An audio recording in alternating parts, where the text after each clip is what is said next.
최근 지구의 온도는 점점 더 뜨거워지고 있습니다. 그리고 심지어는 온도가 올라가는 속도까지 더 빨라지고 있습니다. 오늘은 그 숨은 이유에 대한 연구를 하나 소개할까 합니다.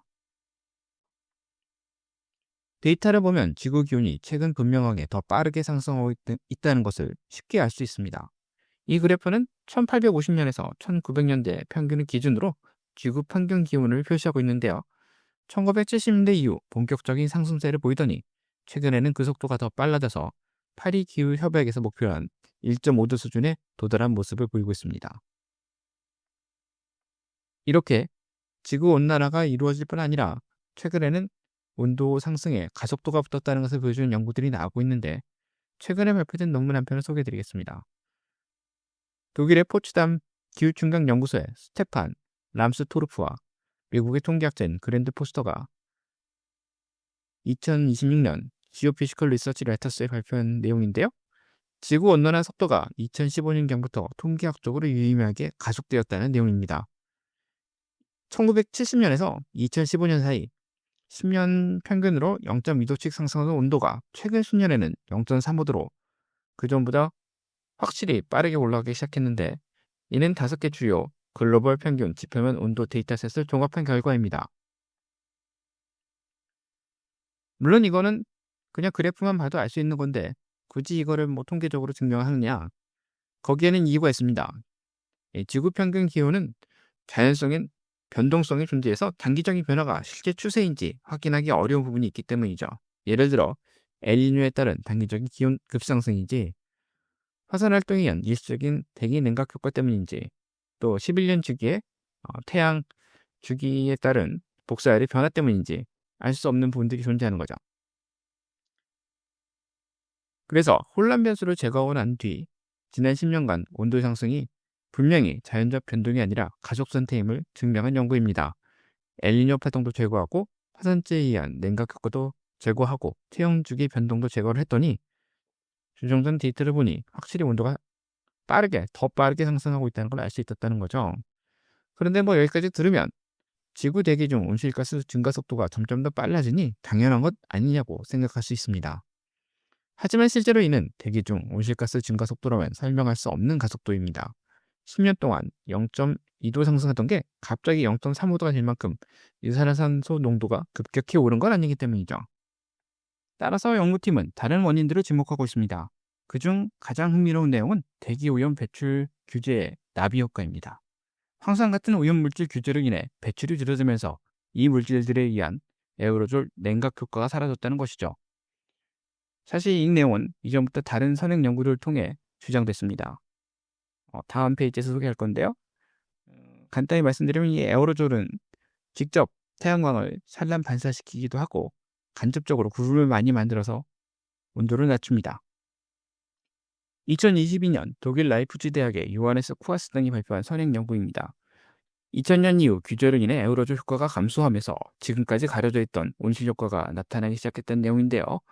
2000년 이후 에어로졸 감소로 인해 추가된 온난화 효과는 이산화탄소 증가로 인한 복사 강제력, 즉 이산화탄소 증가로 인한 온난화 효과의 15에서 50%에 달하는 것으로 집계됐습니다. 복사 강제력이란 지구 대기 시스템으로 들어오고 나가는 에너지의 차이를 제곱미터당 와트 단위로 측정한 지표인데요. 쉽게 말해서 높을수록 지구로 들어오는 에너지가 더 많아지고 가둬두는 에너지가 더 많아지기 때문에 지구가 더 뜨거워진다는 그런 의미입니다. 앞에 간단히 설명했던 내용을 그림으로 설명한 건데요. 인간이 배출한 인위적인 에어로졸은 두 가지 물리적 메커니즘을 통해 지구에 도달하는 태양 복사 에너지를 차단합니다. 첫 번째는 에어로졸이 직접 태양 에너지를 산란시켜서 우주로 다시 배출하는 거고요. 두 번째는 구름에게 응결핵으로 작용해서 구름을 더 많이 만들어서 햇빛을 반사시키는 겁니다. 그런데 2000년 이후 북미, 유럽, 중국의 대기질 개선 정책으로 인해 전 세계 에어로졸 배출량이 급감합니다. 이는 건강이나 환경적인 측면에서 본다면 매우 바람직한 일입니다. 하지만 2000년에서 2019년 사이 글로벌 복사 강제력은 이로 인해 더 증가하게 됩니다. 대략 0.1에서 0.3 와트 퍼 제곱미터 수준으로 증가하게 되는 거죠. 그런데 이런 차이가 나타나는 것은 에어로졸 입자와 이산화탄소의 수명 차이에도 원인이 있습니다. 이산화탄소는 탄소 원자 하나에 산소 원자 두 개가 매우 안정적으로 결합해 오래가는 반면 에어로졸 입자는 며칠 내로 분해돼서 사라집니다. 만약 이산화탄소가 이런 식으로 며칠 이내로 분해된다면 지금 같은 지구온난화를 걱정할 필요는 없겠죠. 물론 바다로 흡수되는 양이 많긴 하지만 아무튼 이산화탄소는 오랫동안 대기 중에 머무르면서 오랫동안 효과를 나타냅니다.